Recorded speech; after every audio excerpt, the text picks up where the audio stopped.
अर्जुन सर्जुन से कहा कि नादान, अब तुम्हारी मुक्ति नहीं हो सकती मेरे शरीर, इस शरीर तय, और जाओ बनो गधे, तुम गुरु को सलाह देते हो।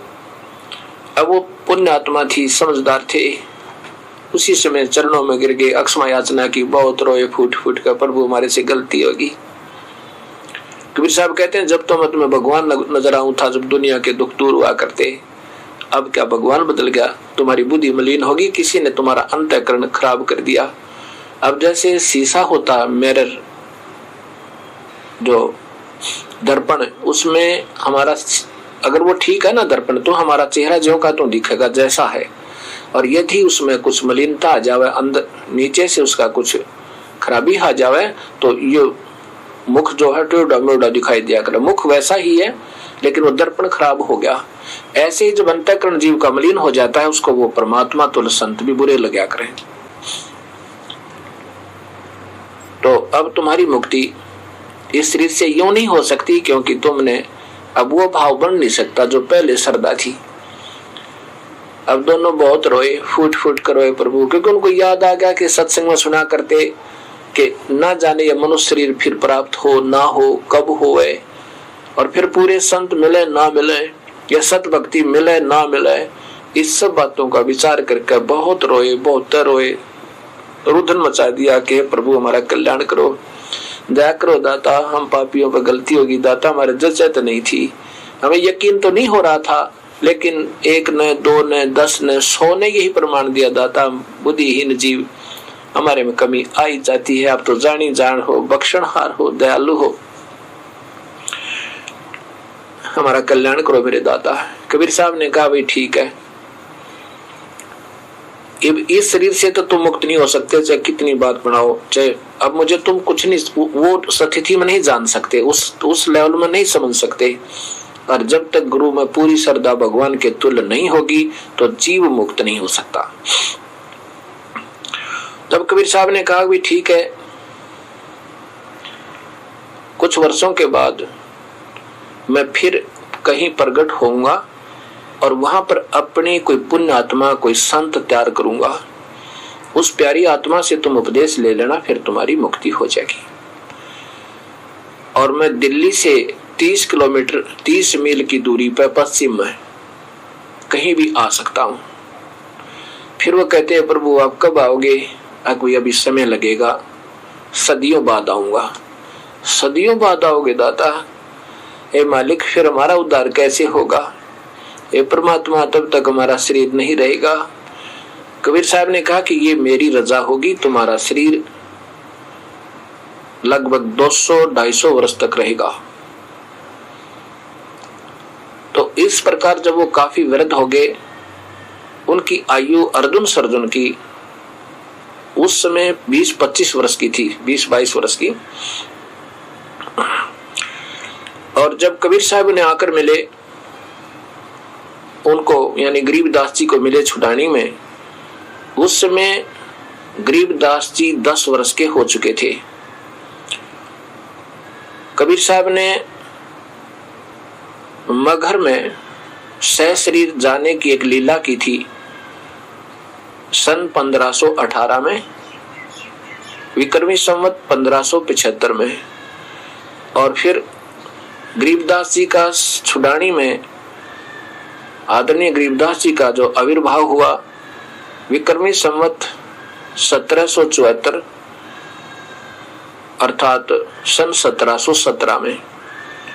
और कबीर साहब का मिलन उनको खेतों में, नला खेत में, कबलाना साइड गांव है वहां, कबलाना उसकी सीमा के पास, छुड़ानी की सीमा में, विक्रमी संवत सन 1784 में, विक्रमी संवत 1784 में, सन 1727 में कबीर परमेश्वर सतलोक से सहशरीर आए और वहां गरीबदास जी को दर्शन दिया और फिर उनको सतलोक लेकर गए। फिर उनकी आत्मा को वापस भेज दिया, अपना सारी व्यवस्था बता के फिर उसमें अपनी भक्ति प्रवेश कर दी।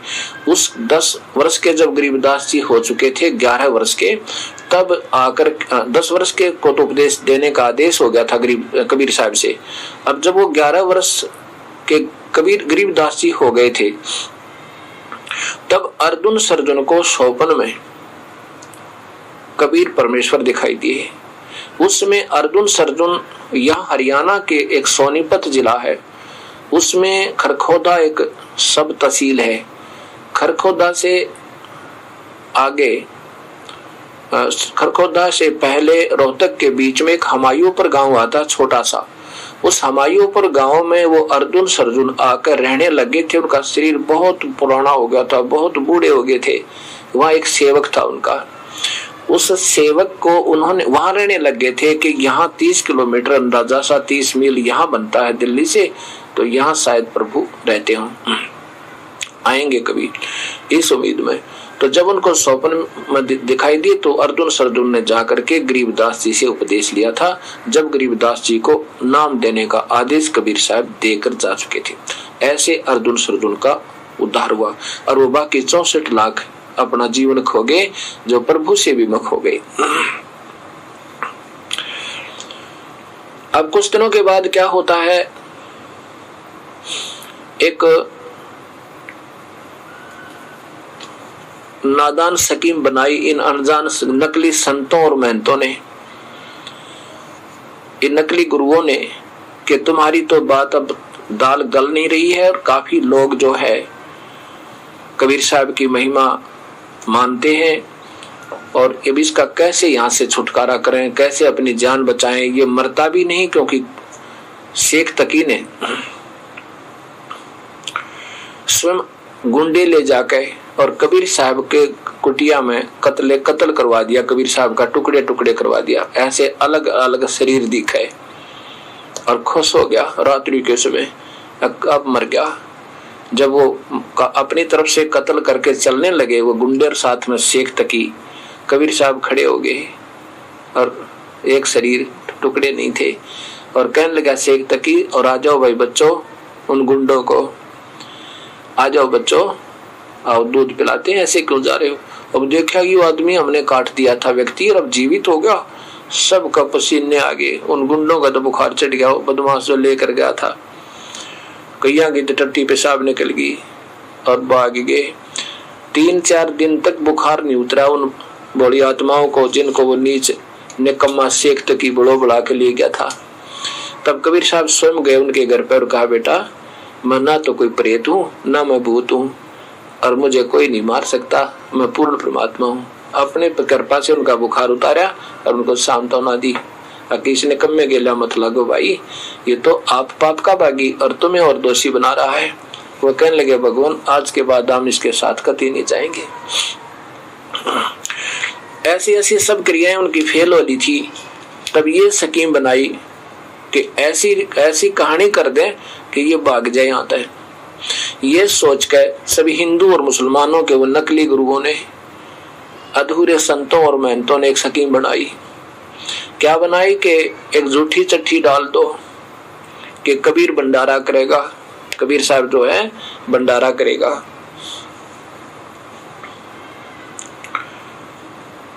अब सब कबीर साहब के नाम तक चिट्ठियां डाल दी दूर दूर संतों और महंतों को, राम व्यक्तियों को, गांव के गांवों को, कि सभी भोजन पाने आना, 3 दिन का भंडारा है। और सबको एक तो दोहर दी जाएगी। दोहर एक बहुत अच्छा लोई हुआ करती, काबल, पंजाबी में उसे भूरी कहते हैं। एक एक दोहर देगा, लोई देगा, और साथ में सरफी देगा विदाई में।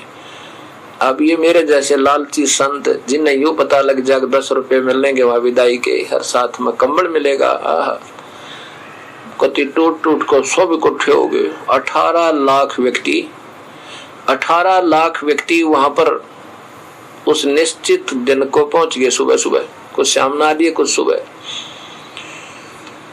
अब रविदास जी और कबीर साहब ज्यादातर एकत्र रहते थे।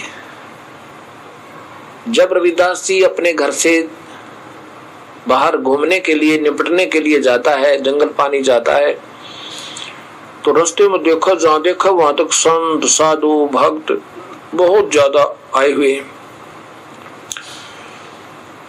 अब उन संतों से, उन नकली संतों से, आए हुए अतिथियों से रविदास जी ने पूछा कि महात्मा जी आज कैसे आए हो, कोई समागम है क्या? वो कहने लगे, अरे काशी वालों, तुम कौन सी दुनिया में रहते हो? तुम्हें मालूम नहीं और हम इतनी दूर से आ गए हैं। अरे यहाँ आज से भंडारा प्रारंभ है। कौन करेगा भंडारा? रविदास जी ने पूछा। उन आगंतुकों ने बताया, उन महापुरुषों ने बताया कि कबीर जुलाहा काशी वाला। रविदास ने पूछा, कौन कबीर? अरे वो नीरू का पुत्र कबीर। क्या? रविदास जी ने पूछा, क्या तुम्हारे पास कोई संदेशा गया है? अरे हाँ, देखो, सबने पत्र दिखाए, चिट्ठियां दिखाई कि उनका नाम लिखा है, नीरू पुत्र कबीर पुत्र नीरू जुलाहा, और 3 दिन का समागम लिखा है, और साथ में दोहर असरफी देगा, 3 दिन का भंडारा लिखा है। तुम्हें नहीं मालूम काशी वालों? अब रविदास जी कहा कि निपटन जाते, भूल के जंगल पानी जाना भी वापस आ गए। आके कबीर साहब की झोपड़ी में पहुंचे और कहा, प्रभु महाराज जी, आज तो अपना काशी छूटेगी, अब तो काशी छूटेगी अपनी। कबीर साहब ने कहा, क्या बात होगी रविदास जी, सुबह सुबह इतने मायूस क्यों हो रहे हो? तब सारा हाल बताया कि ना जाने कितनी दुनिया आ रही, 18 लाख व्यक्ति बतावें, और सबके पास चिट्ठी है, दाता झूठी चिट्ठी डाल रखी है निकम्या ने आपके नाम तय, और दाता बात बिगड़ गई। कबीर साहब कहने लगे, रविदास भाई कोई बात ना, ये तो जैसे है ऐसा ही करेंगे, आप आजा बैठ जा भी अंदर, और अंदर से कुंडी लगा ले और बाहर मत निकलना। और रात्रि के समय ना मैं तो अपने बच्चों को लेकर और अपने चला जाऊंगा यहाँ से, माता पिता को लेकर। मुंह बोले बच्चे थे कबीर साहब के, अपने बच्चे नहीं थे। एक लड़की और एक लड़के को, मुर्दे को जीवित किया था, उनको फिर अपने पुत्र और पुत्री के रूप में उनकी परवरिश और भक्ति प्रदान की थी। और साथ में मुंह बोले माता पिता थे कबीर साहब के, अपने कोई जन्म नहीं था उनका किसी माते। वो नीरू और नीमा को कबीर साहब स्वयं आकर के अपने सतलोक थे एक बालक का रूप बनाकर कमल के फूल पर मिले थे। कबीर साहब कहने लगे, अभी रात ने ना निकल जाएंगे, और दिन में कोई आएगा तो दरवाजा नहीं खोलेंगे, वो चले जाएंगे। रविदास जी भी बैठ गए, कबीर साहब भी बैठ गए, और कबीर साहब ने ऐसे लीला की अपना ध्यान लगाने की। वहां तो शरीर ध्यान लगाए दिखे, और कबीर साहब पहुंचे अपने सतलोक में, और सतलोक में जाकर कहा कि संदेश भेज दिया वहां पे कि कुछ भोजन सामान तैयार करो। जब कबीर साहब स्वयं पहुंचे उससे पहले तो वहां कहते हैं असंख्य बॉडी, असंख्य बैलों के ऊपर, और ये बने बनाए थैलों में बने बनाए भोजन, कचौरी पकौड़ी, सब आटा, सब कुछ वहां पर, घी मक्खन तेज पुंज का भर दिया। तो कबीर साहब ने जाकर वहां पहुंचे तो उन्होंने कहा, वहां के संतों ने, वहां की आत्माओं ने, कि प्रभु आपके आदेश से ये सब तैयार कर रखा है, ले जाओ कबीर भगवान, जितने चाहो उतने ले जाओ। कबीर साहब ने कहा कि 9 लाख बैलों के ऊपर एक बोरे भर के, थैले भर के सब सामान के और भेज दो। और साथ में बंजारे, वही सतलोक की आत्मा बंजारे बनकाई, वही सतलोक की आत्मा बैल बने, कबीर साहब ने की शक्ति था। और वहां आप स्वयं कबीर परमेश्वर एक केशव नाम का बंजारा बन गया, केशव नाम रख लिया, दूसरा रूप बना के वहां काशी के चौपड़ के बाजार में आकर और तंबू ला दिए, सफेद सफेद तंबू, सब जगह उनमें सामान ला दिया।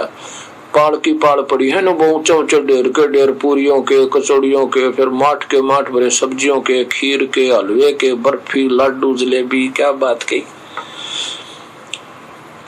और भंडारा शुरू कर दिया।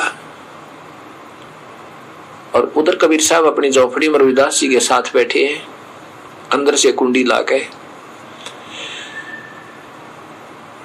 एक पत्र सिकंदर लोधी दिल्ली के बादशाह के पास भी डाल दिया उन नकली संतों और महंतों ने, कि अब पता लग जाएगा वो भगवान कहा करता, अल्लाह कहता था कि अल्लाह का, अल्लाह स्वयं आया है, ये अल्लाह की जात है। उधर से सिकंदर लोधी और साथ में वो धार्मिक गुरु तो शेख तकी तो साथ रहा ही करता था, वो भी चल पड़े, काशी पहुंच गए। अब जहां पर केशव बंजारा अपने तंबू में बैठा था कबीर परमेश्वर अन्य रूप बना के, तो वहां कोई पूछता था उससे कि आप कौन हो, कैसे आए हो, कबीर क्या लगता है तेरा?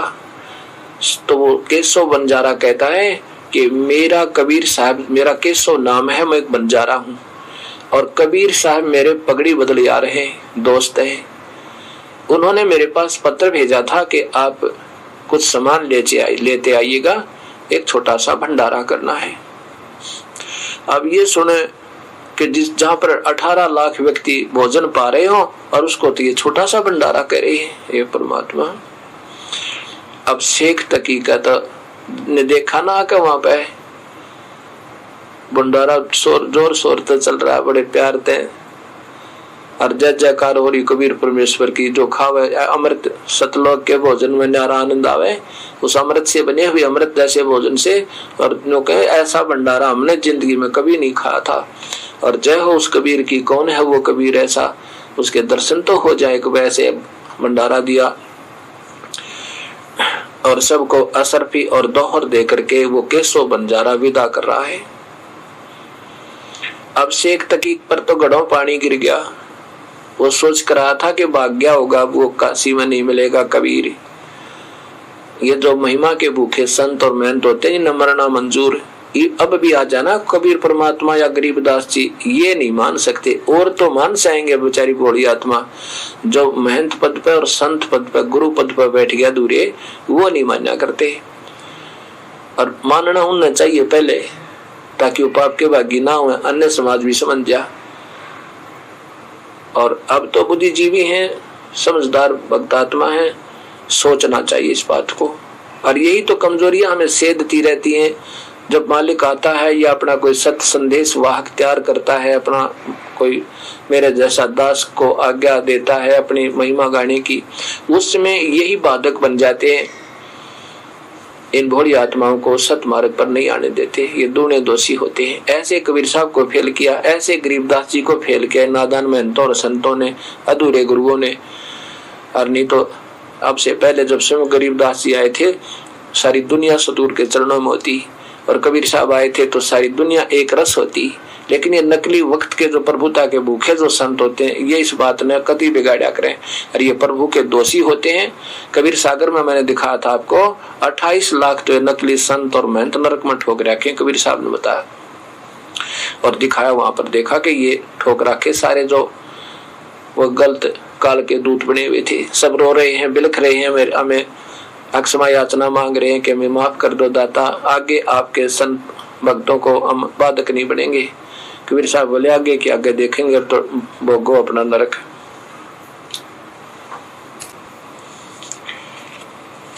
अब तो हम अपनी महिमा के कारण नहीं मानेंगे, क्योंकि हमने यहाँ पर एक अस्थायी महिमा मिली हुई है संत महंत बनकर नकली।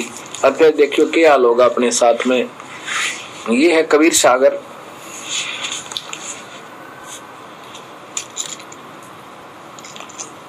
कबीर सागर संपूर्ण 11 भाग, इसके हमने 4 हिस्से बनवा रखे हैं। खेमराज श्री कृष्ण प्रकाशन बंबई। इसमें अंबु बोध देखो, अंबु बोध, अंबु सागर, अंबु सागर के 48 पृष्ठ पर अंबु सागर ये है नकली कड़हार बनकर जो काल बेचता है ना, नकली 2-3 प्यारी आत्मा जो पुण्यात्मा होती हैं, उनको यहाँ भेज देता, जन्म देता, फिर इनको नकली नाम देकर नकली व्याख्या करके वो कहते हैं कड़हार का मतलब नाम दे वाले संत, कोई भी है चाहे वह। अब ये क्या कह रहे हैं, ये कड़िहार, नकली कड़हार वचन, ये जो कुंड कुंड में बैठे दूता, ये देखो, तब देखा दूतन का जाई 84 के कुंड बनवाई, और कुंड कुंड बैठे यमदूता, देत जीव के कष्ट बहुता, जहाँ जाए हम ठाट रहावा, देख त जीव विनय एक तबलावा। अब इन सब नकली संतों को कहते हैं 28 लाख को ठोक रखा था, और ऊपर लठ लेंगे यमदूत बैठे। और फिर मुझे देखकर मैं वहां खड़ा हुआ जाकर, मुझे देखते ही सबने विनती की। इन नकली गुरुओं ने जो आज अंडी पाके पर फिरे और सुनते नहीं किसी की, और जो सच्चाई बताओ वो कड़वी लगे उसे उसके दुश्मन बनते हैं। ये काल के प्रेरणा है। ये कड़िहार, कड़िहार माने जो नाम देने के अपने आप नाम दे रहे हैं झूठे। मार जीव करे बड़ सोरा, वो बैठे वहां पर यम के दूतों से, बांध बांध कुंडन में बोरा, 1,28,00,000 पड़े कड़िहारा। ये नकली गुरु नकली संत और महंत 28 लाख ठोक रखे, बहुत कष्ट ता करत पुकारा, हम भूले स्वार्थ के संगी। ये वो आप पड़े पड़े वहां कह रहे हैं वो नकली संत और मेहनत, हम भूले स्वार्थ के संगी, अब हमारा नहीं कोई अर्दंगी, हमारा कोई साथी नहीं जो दुख न बटा ले। अर्दंगी माने हमारी स्त्री भी कोई ना। हम तो मरत अग्नि के झारा, हम तो जैसे अग्नि में जला करें ऐसे जल रहे हैं, अंग अंग सब जरत हमारा, कौन पुरुष अब राखे आई, अब मुझे कौन भगवान है जो हमें बचा दे। और करत गुहार चक्षु ढल जाई, आंखों में पानी पड़े रो रहे। अब कबीर साहब कहते हैं, मैं बोला ज्ञानी रूप में परमात्मा नाना रूप बनाकर जाते रहते हैं। करुणा देख दया दिल आवा, अरे दूत त्रास भास दिखावा, जीव अचेत बहे अज्ञाना, और गहे शब्द अति कीन गुमाना। वो नकली नाम लेकर अभिमानी में फिरे थे ना, वह गुरुवीर संत भी, उनकी ये हालत हुई। 84 दूतन के बांधा, और शब्द डोर 14 यम सांधा, तब ज्ञानी सभन कह मारा, तुम तो जीवन के बंटवारा। तुमने तो जीवों के साथ धोखा किया था निकम्यों। और कहते तब ज्ञानी सभिन कह मारा, सब उनको गड़ा उड़ा घेर के। नकली संतों को यमदूत तक गड़े गड़े थे। कबीर साहब कहता मन ने भी ठोके उनके। हमरे साधन तुम बरमावा, हमारी जो सद सही भक्ति थी उसको तुमने बरमा दिया उन बोली आत्माओं को। और पल पल सुरती जीव बड़गावा, तुमने तो सब जीवों को बिलगा दिया, अर्थात उनको डबो दिया। और गही चोटी दूतन घिसियाए, यम और दूत विनय तब लाए। कबीर साहब कहे मैंने चोटी पकड़ पकड़ कर गड़े हुए घसीटे हुए नकली संत तो बने फिरे थे यहाँ पे। तब दूत वचन, चूक हमारी बख्श कर लीजिए, और मन माने तस आज्ञा कीजिए। अब बख्श तो दाता, हमारे को वो नकली संत और वो दूत बने काए थे। हम तो धनी कही जस कीन्या, हमने तो इस काल के ने जो कहा हमने तो वैसे ही कर दिया। सो हम वचन मान सर लीना, और वही हमने वो सो माने वही, हमने तो उसी का वो वचन मान लिया जैसे उस काल ने कहा, हम ऐसे ही करते रहे। आपकी आत्माओं को मैंने धोखा दिया। अब नहीं हंस तुम्हारा बिगड़ाओ, अब मैं हम आप हंसों को नहीं जो ना बिगाड़ेंगे, नहीं तोड़ेंगे, अपने आप को गलत नहीं बताओगे जब जाओगे। नाम गए सो लोग सिधारवे, अब हम आपके हंसों को नहीं बिगाड़ेंगे, और वो नाम लेकर बेशक की चले जाओ लोग, और हम भी फिर नाम लेंगे। कभी मनुष्य शरीर हो गया था। विनती कीन करे बड़ सोरा, हम तो नाही करत कुछ जोरा, जस चाहो कि जो तस ज्ञानी, हम तो हाथ अब तुम्हारे बिकानी। अब किसी तरह करो दाता, हमारे पर दया करो। फिर कबीर साहब कहते हैं कि तब ज्ञानी बहुते हरसाई, तब हम बहुते हरसाई, और दूतन बंधन छोड़ो जाई, दूतन बंधन छोड़ो जाई, फल एक जीवन सुख कर दीना, तब संसार गवन हम कीना। अब फल एक जीवन सुख कर दीना।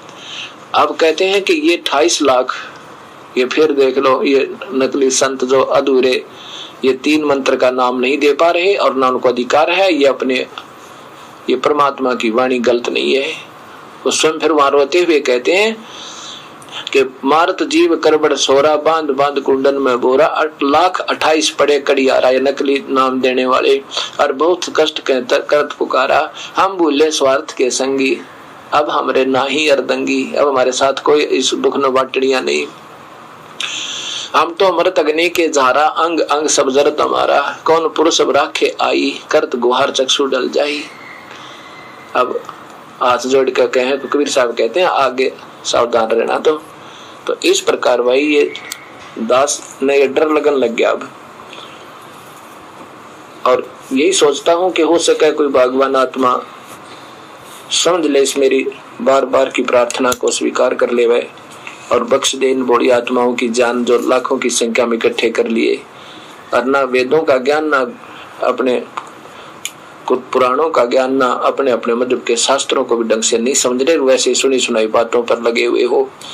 हमने इन शास्त्रों को फिर देखना होगा, अपने प्रभु की मूल वाणी से ही फिर प्रारंभ करना होगा। इस प्रकार अब क्या होता है, अब शेख तकी को तो बड़ा दुख हुआ। सिकंदर लोधी ने कबीर परमेश्वर जो केशव रूप में वहां बैठे थे तंबू में, उससे पूछा, आप कौन हो साहब, यहाँ कौन क्यों नहीं आए, कहाँ है साहब कबीर साहब।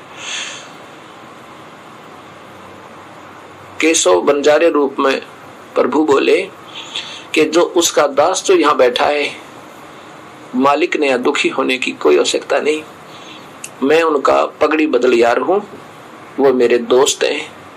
उन्होंने एक संदेशा भेजा था, एक पत्र भेजा था कि एक भंडारा करना है छोटा सा, कुछ सामान लेते आइएगा, और उसका दास यहाँ बैठा है, वो क्यों कष्ट करे, वो तो अपनी झोपड़ी में है। सिकंदर लोधी ने आंखों में जल भर गया, हे परमात्मा, देख बुद्धिहीन लोगों ने किसा जुल्म किया होगा मेरे मालिक के साथ, और कहा कि मैं तो कबीर साहब के दर्शन करके आता हूँ। अब शेख तकी की तो जैसे बहुत जो है ना बदनामी होती दिखी, और उसने तो जैसे गढ़ों पानी पड़ गया, बहुत दुखी हो गया, आंखें टेढ़ी आंखें कर ली। सिकंदर लोधी से कहने लगा, मैं नहीं जाऊंगा तेरे साथ। सिकंदर लोधी बोला, ठीक है पीर जी, आप विश्राम कर लो। सिकंदर लोधी हाथी पर बैठकर हजारों सैनिक बॉडीगार्ड उनके साथ, और कहां पहुंचा, कबीर परमेश्वर की झोपड़ी पे, जहां कबीर साहब और रविदास जी और कमाल और कमाली सब अंदर अपना कुंडी लाए बैठे। अब जाके क्वाड़ खटखटाए सिकंदर लोधी ने जब दरवाजा खटखटाया, रविदास जी ने कहा कि प्रभु लगता है वो यहाँ भी आ गए हैं। कबीर साहब बोले कि बस दरवाजा मत खोलना, बोलना नहीं, अपने आप चले जाएंगे। दरवाजा पीट के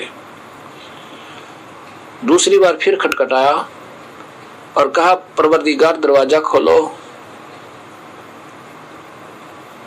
परवरदिगार दरवाजा खोलो, मैं सिकंदर लोधी आया हूं, आपके दर्शन करना चाहता हूं। कबीर साहब ने कहा कि हे राजन, ए बादशाह सिकंदर, मैं दरवाजा नहीं खोलूं, मेरे साथ इन लोगों ने बहुत बदतमीजियां की हैं।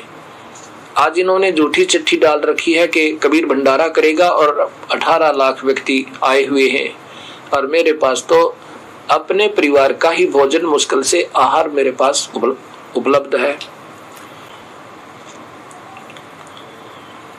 और दाता मैं तो आज रात्रि में निकल जाऊंगा अपने सारे परिवार को लेके,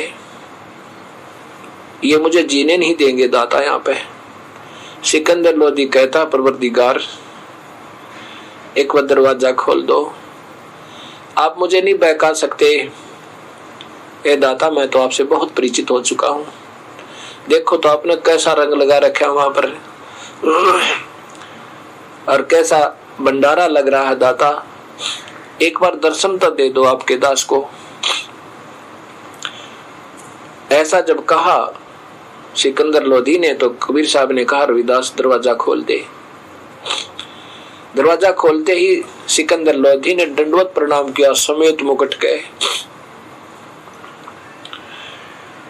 और कबीर साहब के चरणों में गिर गए और कहने लगे, परवरदिगार एक बार देखो तो चल का आपने कैसा रंग लाया है, आपकी जय जयकार हो रही है, और सभी भक्त आत्मा जो बाहर से आए हैं वो देखना चाहते हैं वो कौन ऐसा महापुरुष जिसने ऐसा एक अद्भुत भंडारा दिया है। हमने जिंदगी में ऐसा इतना लंबा चौड़ा ऐसा भंडारा और ऐसा भोजन नहीं खाया। आपके दर्शन को ललायित हो रहे हैं, आपके दर्शनाभिलाषी आंखें फाड़ फाड़ कर देख रहे हैं, आपकी जय जयकार हो रही है, एक बार उनको दर्शन दे दो मेरे परवरदिगार। कबीर साहब सिकंदर की प्रार्थना पर खड़े हुए, और जो ही झोपड़ी से बाहर आए तो आसमान ते फूलों की वर्षा हुई। परम पिता पे आसमान ते फूल अपने आप में सुगंधित फूल वर्षे, और रविदास जी ऐसे चवर करते जा रहे हैं अपने कबीर परमेश्वर पे।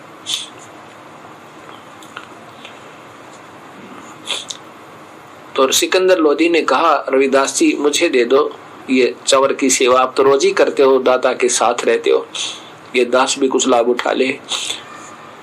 सिकंदर लोधी ने कबीर साहब को और रविदास जी को हाथी के ऊपर बैठाया। हाथी में कि एक अंबारी होती है, हाथी के ऊपर एक बेडरूम सा बना होता है, खिड़की का, पहले लकड़ी का बना होता था, उसमें राजा लोग चलते थे। चारों तरफ से वो खिड़की खुल जाती थी, उसका दरवाजे ओपन हो जाते थे, ऊपर को ऐसे उठ जाते थे और उसको ऊपर बांध दिया करते और बिल्कुल चारों तरफ से खाली दिखाई देता था, उनके फ्रेम फ्रेम रह जाते थे। राजा ने चारों तरफ से वो खिड़की खुलवा दी और स्वयं कबीर साहब के पास बैठकर उनके ऊपर चवर कर रहे हैं और कबीर साहब बैठकर चल रहे हैं, सारे बाजार में घुमा दिए। अब सब पूछे ये कौन है, ये कौन है, ये कबीर है, ये पीछे कौन है जो चवर कर रहा है, ये दिल्ली के बादशाह सिकंदर लोधी है, यही तो है वो कबीर जिसने भंडारा किया, ये वो कबीर है, दुल्हा कबीर। अब सब जयकार कर देखे, एडी ठाठा गए। अब वहां पहुंच गए, सारे बाजार में घूम गए, वो कबीर परमेश्वर फिर हाथी से उतर गए। वहां पहुंच गए जहां अपने दूसरे रूप में, केशव रूप में बैठे थे। वहां दो तख्त लग गए, एक तख्त पर कबीर साहब बैठ गए, एक पर केशव बैठ गया दूसरा रूप में, और सब हजारों की संख्या में, लाखों की संख्या में व्यक्ति बैठ गए वार्ता सुनन को। केशव प्रश्न करे, कबीर साहब उत्तर देवे, 8 पैर, 8 पैर देख लो कितने हुए, 24 घंटे तक 8 पैर तक गोष्ठी हुई, 8 पैर तक, अर्थात सत्संग किया कि हो सके अब भी कोई बड़ी आत्मा हमारी महिमा समझ ले, सतलोक की बात ने जान जावे और यहाँ से पीछा छुटवा ले। इस काल तो सारी सृष्टि रचना का प्रमाण दिया, बंदी छोड़ने और सब महिमा गाई, ये काल का जाल है, ब्रह्मा विष्णु महेश इस काल के ही पुत्र हैं, ये भी भोड़ी आत्माओं को यो काल फंसाए रखता है, इन्हीं के माध्यम से ये इन सब जीवों को उलझा रहा है। और वास्तव में परमात्मा मैं हूँ, हम ही अलख अल्लाह है, कुतुब गोस और पीर, गरीबदास खालिक दनी मेरा नाम कबीर। अब जब सारा भंडारा पूरा हो गया, सब अब अपने विदा हो गए और जितने भी सतलोक से आए हुए बंजारे और बैल थे उनमें सारा बचा हुआ सामान तंबू उतार के और डाल कर उन बैलों पर और प्रस्थान कर दिया। सब बंजारे और बैल चल पड़े। जब वो बंजारे और बैल जमुना को पार, गंगा को पार करने लगे, दरिया को, तो बहुत तेज बह थी, ऊपर तक पानी उछल उछल कर चला था और कबीर साहब की कृपा से बिल्कुल घुटनों से भी नीचे पानी चला गया 1 सेकंड में और वो बंजारे और बैल पार हो गए। गंगा के आसपास ही वो चौपड़ का बाजार था, क्योंकि इतने पानी की व्यवस्था वहां गंगा जल से हो रही थी पीने की। तो जो ही सब खड़े खड़े देख रहे हैं कि एकदम गंगा नीचे उतर गई और घुटनों पानी, घुटनों से भी नीचे बैलों के, और जब पार हो लिए ना, जब परली तरफ पहुंच गए सब, एकदम गंगा उसी स्पीड में फुल स्विम में, कतीनों पटड़ियों का ऊपर न उतरना होगी। अब हैरान रहे, कमाल की बात, ये फिर एकदम कैसे ऐसे हो गया। इतने में कबीर साहब, केशव और सिकंदर लोधी, शेख तकीर और सैकड़ों हजारों की संख्या में दर्शक वहां विराजमान थे। इतने में कबीर साहब से प्रश्न किया सिकंदर लोधी ने, हे दाता, देखा 1 सेकंड के बाद कि ना कोई बंजारा दिखा ना बैल, क्योंकि वो इतना लंबे जी 9 लाख बैल और उनके ऊपर वह गुण बोरे दे रखे, उनके साथ केस वह एक बंजारा, लाखों बंजारे भी थे। और देखा कहीं पर दिखाई नहीं दिए, ना इतना लंबी लाइन तो 1.5 किलोमीटर तक दिखा है। 1 मिनट के बाद, पल के बाद कोई नहीं दिखा। तब सिकंदर लोधी ने पूछा कि परवरदिगार वो बंजारे और बैल कहाँ गए? कबीर साहब ने कहा जहां से आए थे वहां गए, ये तो सतलोक से आए थे और ये दास स्वयं ही आया था लेकर के वहां से। इतने में वो केशव जो है कबीर साहब के शरीर में समा गया। देखते ही देखते अकेले कबीर साहब रह गए, केशव नहीं रहा। बोलो बंदी छोड़ कबीर साहेब की जय।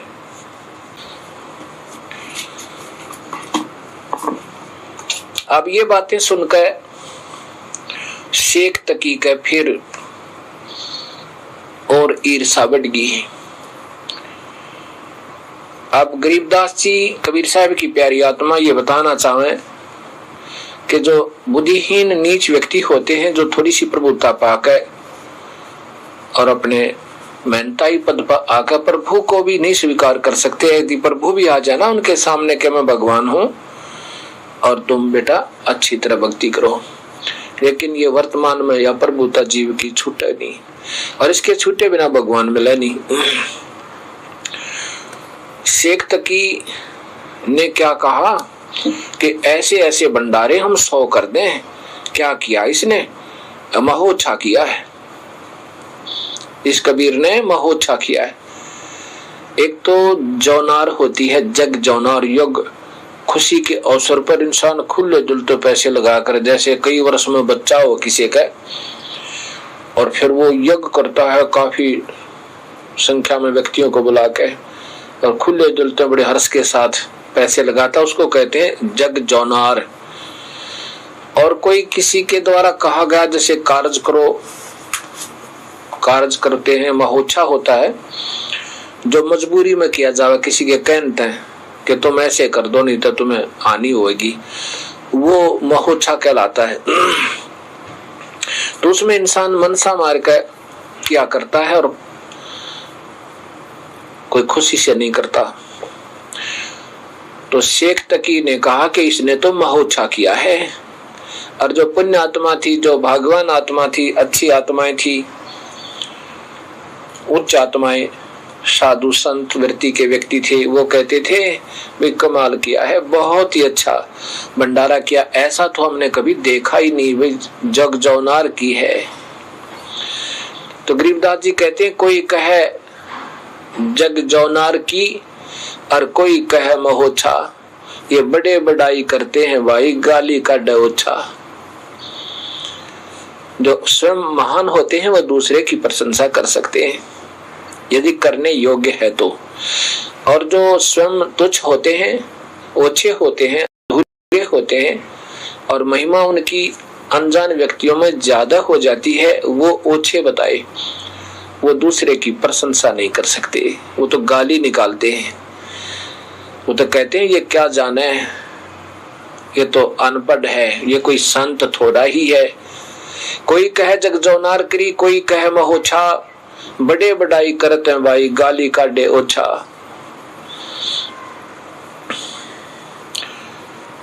अब जब ऐसी बातें कही उस परमपिता के बारे में, शेख तकी ने, शेख तकी की जुबान खत्म होगी, गूंगा हो गया और बहरा हो गया, उसकी ऐसी दुर्गति हुई। गरीबदास जी कहते हैं ऐसा दोष कहाँ धरे, ये दगद जमी आसमान, इतना पाप किए उस परमात्मा के साथ, इतना जुल्म किया उसने, अब इतने जुल्म को कहाँ रखे, अर्थात वो कहर एक दिन टूटेगा उस जीव के ऊपर, उसको फिर वो दंड भोगने पड़ते हैं। 57 कोटि पाप है, अनगिन हत्या अपराधम, संत को सताने का बहुत ज्यादा दुख है।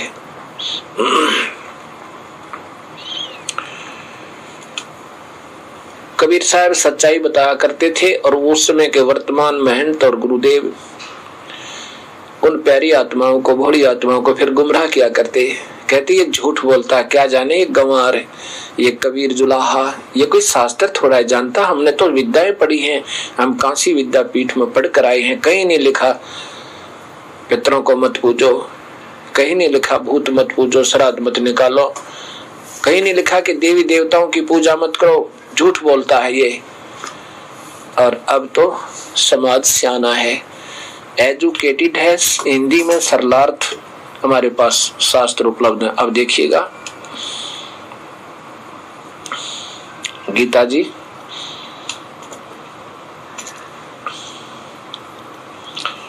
और इसके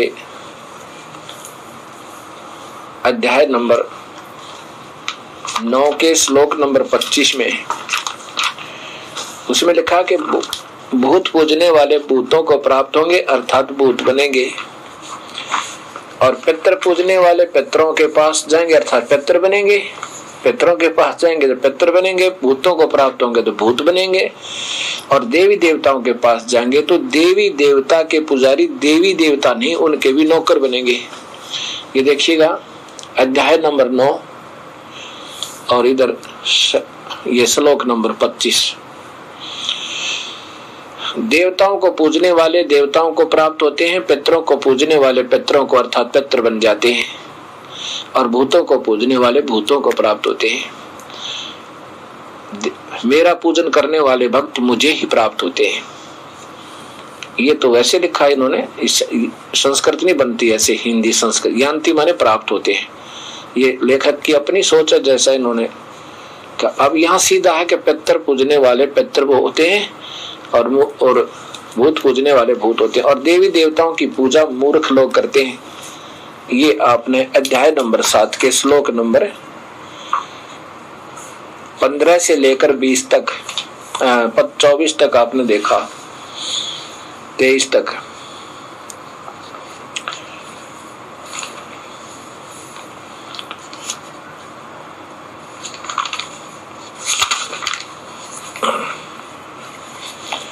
अब ये अध्याय नंबर 7 देखो, इनमें स्पष्ट लिखा है कि पितर भूत प्रेत नहीं पूजना चाहिए, श्राद्ध नहीं निकालने, पिंड नहीं भरवाने, ये मूर्खों की पूजा है। यह देखिए नीचे,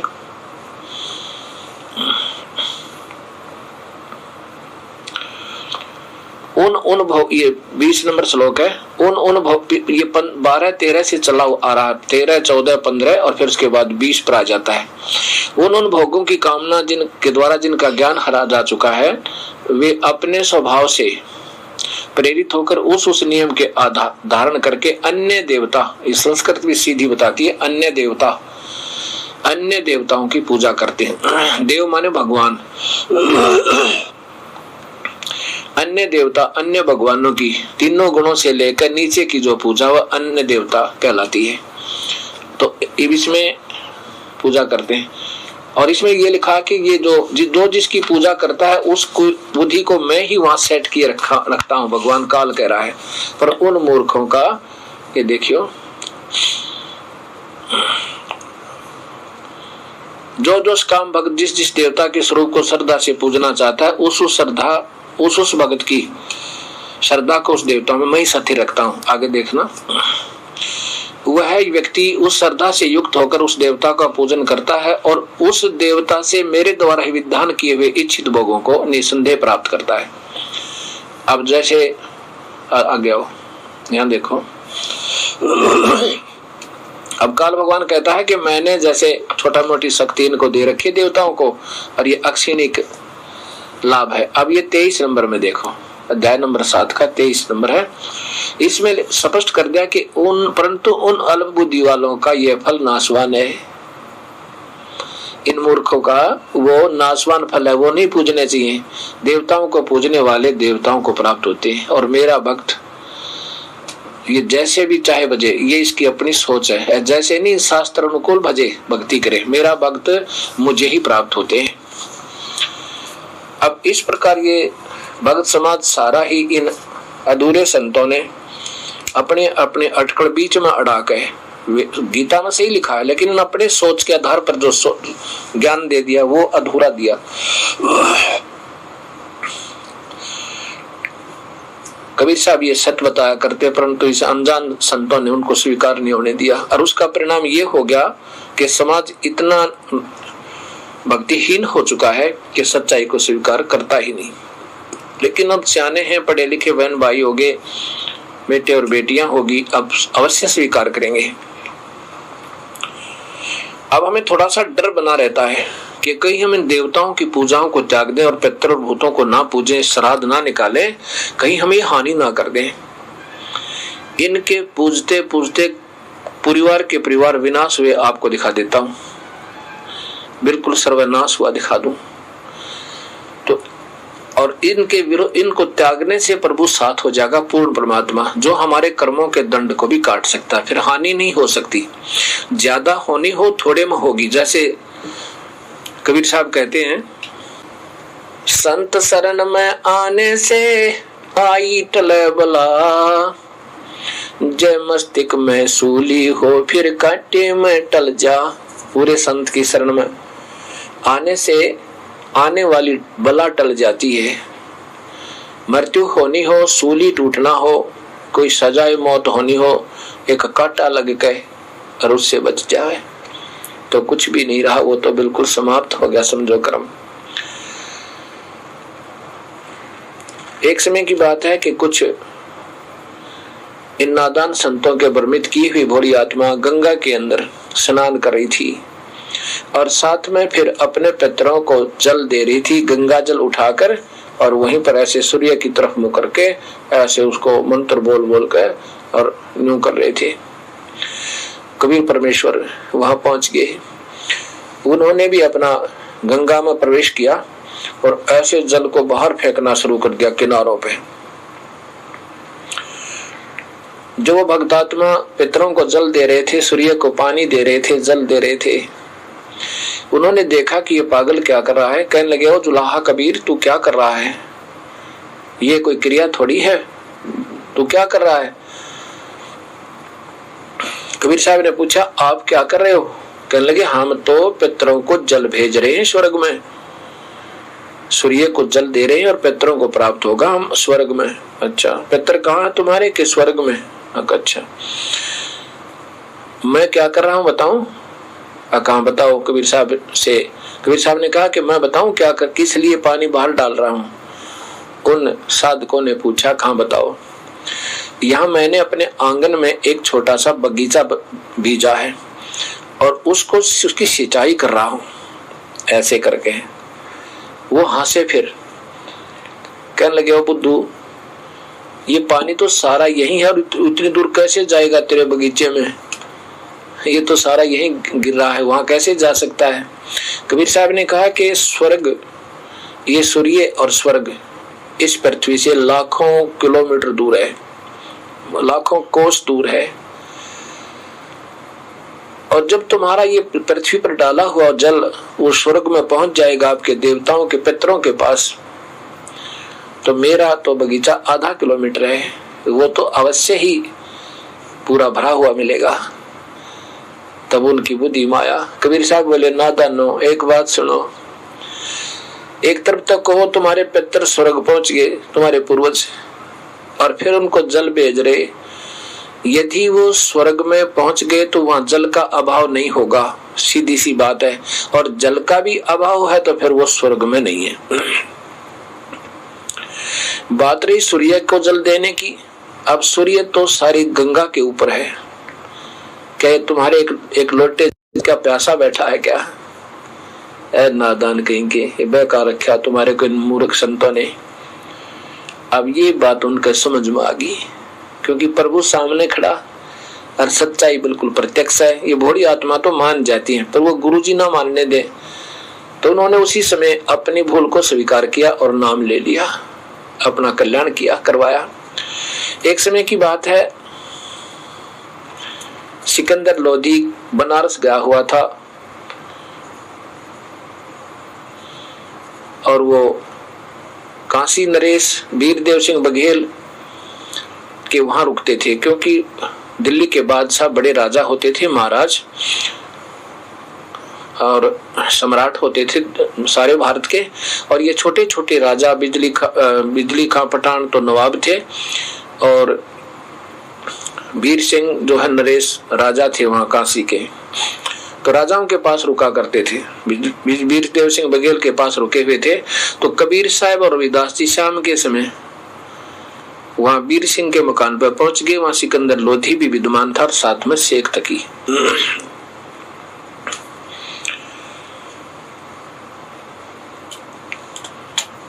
क्या होता है, कबीर साहब वहां को आसन दिया, दोनों संत बैठ गए आसन पे।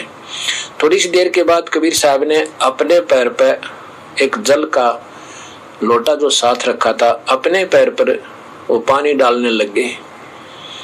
सिकंदर लोधी ने पूछा, क्या हो गया परवरदिगार आपके पैर का? कबीर साहब ने कहा कि कुछ नहीं हुआ, जगन्नाथ के मंदिर में एक मेरा सेवक है रामहर्ष पांडा, उसने नाम तो मुझसे ले रखा, लेकिन वो रोजी रोटी के लिए वहां सेवा कर रहा है बेचारा। वो तो अपने ऊपरले से मन तक वहां सेवा करता रहता है, और उसका पैर जल गया होता, वो ऊपर से भगवान की खिचड़ी उतारा था। प्रसाद बनता है, जैसे एक टोकना नीचे रखा, फिर दूसरा, फिर तीसरा, फिर चौथा, ये 5-6 ऊपर नीचे रख देते हैं। एक कुछ साइंटिफिक मेथड होता है ये। नीचे लकड़ी जलाई जाती है, पानी गर्म होता ऊपर वाला ज्यादा गर्म होता है और ऊपर वाला पक जाता है। जब वो पक जाता है तो ऊपर वाले को उतारते हैं, फिर दूसरा, फिर तीसरा, ऐसे। जब ऊपर वाले पात्र को वो प्रसाद उतारने लगा, ऐसे वो टेढ़ा हो गया और उसके पैर पे उबलता हुआ प्रसाद बहुत गर्म गिर गया और कहा कि वो उसके पैर पे मैंने जल वहां पहुंचा दिया, भेज दिया। अब ये तो लीला की थी कि जल वहां नहीं पहुंचा, कबीर साहब स्वयं वहां भी थे, क्योंकि परमात्मा अनंत रूप होते हैं, जब चाहे जहां प्रकट हो जाता है। ये तो उनका भ्रम, उनको ये दिखाने के लिए कि ये मेरा कुछ टिप्पणी करें और ताकि इनका भ्रम दूर हो, इसलिए कहा कि उसकी मैंने वहां आग बुझाई है पैर की। और इस बात पर कहने लगे उस शेख तकीर और दूसरे बैठे थे, और शेख तकी के साथी कहने लगा जी झूठ बोलता है ये ऐसे दुनिया को गुमराह कर रहा है, अपनी महिमा झूठी सच्ची बनाकर। अब कौन जाए इतनी दूर पता करने, 800 किलोमीटर बनारस से पूरी है। अब इसकी ऐसे प्रभुता बनती रहती, इसका पता कराओ और नहीं तो इसको सजा दो, फिर झूठ पावत है। अब 2 ऊंटों के सवार भेजे, 10 दिन जाने में लगे, 10 दिन आने में। वहां जाकर के उन्होंने पूछा कि भी कोई राम हर्ष नाम का पांडा है? पता किया जी है। उस राम हर्ष पांडा से पूछा कि कोई तुम्हारे साथ कोई घटना घटी उस दिन? कहा जी। क्या हुआ? कि मेरे ऐसे में प्रसाद उतार रहा था प्रभु का और मेरे पैर पे उबलता हुआ प्रसाद गिर गया बहुत तेज। और यदि तो उसने पूछा कि किसने वो ठीक तेरे पैर की रक्षा की? मेरे कबीर परमात्मा ने, मेरे कबीर गुरुदेव ने। कौन कबीर? काशी वाला कबीर। वो कहा था कि ये मेरे पास खड़े थे और बर्फ का जल, जैसे बर्फ का जल होता है ना, ऐसा मेरे पैर पर डाल दिया ठंडा ठंडा, और तुरंत आराम हो गया मुझे, नहीं तो उस दिन मेरी मृत्यु थी। औरों से पूछा उन सिपाहियों ने, सब ने यही बताया कि हम ये उपस्थित थे जब इसने चिल्लाया, तो उसी टाइम भाग कर आए सारे। तो वहां पर वो कबीर परमेश्वर कहाँ है? कहाँ था कि यही खड़ा था। वो तो रोज आता है यहाँ पे दर्शन देने के लिए, रोज कहाँ प्रतिदिन आता है। अब पूरी वार्ता लिख के और अंगूठे दस्तक करवा के दोनों सिपाही आगे आकर बताया, जो कि तुम सत पाई। सिकंदर लोधी ने पैर पकड़े, दाता हम तो बुद्धिहीन जीव हैं, आपके ऊपर विश्वास कर लेते, अब हमारा दृढ़ विश्वास हो गया। कबीर साहब बोले कोई बात नहीं भाई, अब हो गया तो भी तुम्हारा भला है, अच्छा है, ना जाने जब भी ये हमारी बुराई अंधेरा हट जाएगा, ज्ञान अंधेरा वही ठीक है। इस प्रकार कबीर परमेश्वर ने ना जाने कितनी लीला की, पर हम अनजान बहुत हो गए, अनजान बना दिया दूरे ज्ञान ने। अब सच्चाई कहें कोई मानता नहीं, झूठ को स्वीकार किए फिरे। जो झूठ बोलते हैं, शास्त्र के विरुद्ध साधना बता रहे हैं, वो संत तो महान कहलाते हैं, विद्वान कहलाते हैं, और जो सत शास्त्र के अनुसार, हमारे वेदों के अनुसार बताए, उसको कहें तो गंवार है, वैसे झूठ बोल रहे। सच्चों को तो झूठ बतावत और झूठों का एतबार निरंजन धन तेरा दरबार।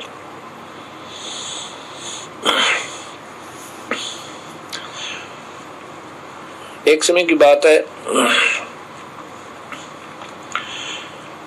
एक तोतादर नाम का स्थान था जहां पर इन विद्वान पुरुषों का, संतों का सम्मेलन था। उसमें रामानंद जी का बोलबाला बहुत था। रामानंद जी एक ब्राह्मण विद्वान पुरुष थे, वो कबीर साहब के चरणों में शिष्य बन गए, चरणों में आ गए थे। वैसे तो कबीर साहब ही रामानंद जी के शिष्य थे, लेकिन जब सतमार्ग सतलोक देख लिया था और पता लग गया था कबीर परमेश्वर है, वास्तव में यही भगवान है, तो रामानंद जी ने अपने हृदय से कबीर साहब को भगवान और गुरु मान लिया था और नाम देना बंद कर दिया था। लेकिन रामानंद जी की महिमा फिर भी विद्यमान थी। रामानंद जी को आमंत्रित किया उन संतों ने और महंतों ने, ये आपस में ऐसा ही करते हैं कि वो उनको बुलावा, उसको वो 1100 रुपये दे, उसको फिर 1200 2100 दे, फिर वो अगली बार उसको 2100 दे। तो ये ऐसे इनका आपस में बना हुआ होता है। जैसा भी, तो रामानंद जी को आमंत्रित किया। अब रामानंद जी कबीर साहब को साथ रखते थे। अब जब सम्मेलन में पता चला कि रामानंद जी के साथ कबीर साहब आए हैं और वो जुलाहा हैं, छोटी जाति के हैं, तो उन विद्वान पुरुषों ने, ऊंची जाति वालों ने, पांडवों ने क्या स्कीम बनाई कि यदि हम मना करेंगे कबीर अंदर नहीं आवे हमारे भंडारे में, तो रामानंद जी रुष्ट हो सकते हैं, विद्वान पुरुष ये ब्राह्मण है। ऐसा करें कि ये रामानंद जी भी नाराज ना होए और कबीर भी हमारे इन ब्राह्मणों वाले भंडारे में ना आवे। 2 लंगर लगा रखे थे, एक तो आम जनता के लिए और एक केवल संतों के लिए, ब्राह्मणों के लिए। तो उन्होंने क्या स्कीम बनाई कि जो यहाँ इस भंडारे में आओगा उससे वेदों का एक एक मंत्र सुन लेंगे, जो नहीं सुना सकेगा उसको कहेंगे कि उधर जाओ। और कबीर अनपढ़ है, गंवार है, ये मंत्र नहीं सुना सकता वेदों के, और फिर यहाँ से आपे खिसक जाएगा, दूसरी तरफ भोजन पा लेगा, हमारी इज्जत, हमारी जो है ना भंडारा भ्रष्ट नहीं होगा। ऐसा सोचकर उन्होंने ऐसा ही तैयारी कर ली। सत्संग हो रहा था और सत्संग में कथा सुना रहे थे भीलनी और राम की। कहते हैं सबरी ने भगवान राम के लिए कई हजार वर्ष तक जो है ना इंतजार किया, प्रतीक्षा की। और जब श्री राम आए, अपने झूठे मुखे बेर, पहले बेर स्वयं खाकर देखा, चाखे, और फिर भगवान को खिलाए। भगवान ने रुचि रुचि खाए। और सबरी काली कलूटी, दांतों वाली, आंखों में ढीडे, कीचड़ भरा है, और नाना ना धोना, भोली सी थी। और भगवान ने छुआ छात नहीं किया, भगवान ने प्यार से गले लगाया। और फिर कथा सुनाते, साधु भूखा भाव का, धन का भूखा ना, जो धन का भूखा हो साधु भी ना। अब सत्संग समापन हुआ, भंडारा प्रारंभ हुआ। जिन्होंने उस भंडारे, मुख्य भंडारे में आना था, उनकी लाइन लगी मंत्र सुनाने के लिए। से विद्वान पुरुष फटाफट मंत्र सुनाते हैं, वेदों के चले जा रहे हैं।